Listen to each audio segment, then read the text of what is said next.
দীর্ঘদিনের টানাপোড়েন একপাশে রেখে আবারও আলোচনায় বসলেন মার্কিন প্রেসিডেন্ট ডোনাল্ড ট্রাম্প এবং তুরস্কের প্রেসিডেন্ট রিসেপ তাইয়েপ এরদোয়ান। বৃহস্পতিবার হোয়াইট হাউসে অনুষ্ঠিত দ্বিপক্ষীয় বৈঠকে দেখা হচ্ছে দুদেশের মধ্যকার কূটনীতির নতুন মাইলফলক হিসেবে।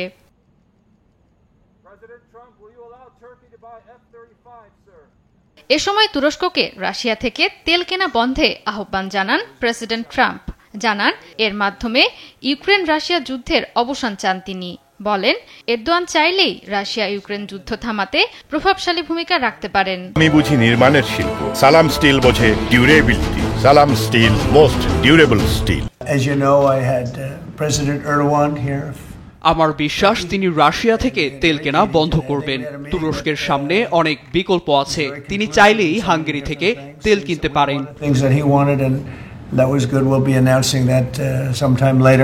এদিকে যুক্তরাষ্ট্রের কাছ থেকে F-35 যুদ্ধবিমান কেনার আশা প্রকাশ করেছেন প্রেসিডেন্ট এরদোয়ান।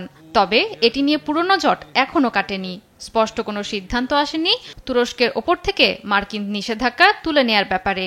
2020 সালে রাশিয়ার কাছ থেকে প্রতিরক্ষা ব্যবস্থা S-400 কেনায় আরোপিত মার্কিন নিষেধাজ্ঞা দ্রুতই উঠিয়ে নেয়ার ইঙ্গিত দেন ট্রাম্প।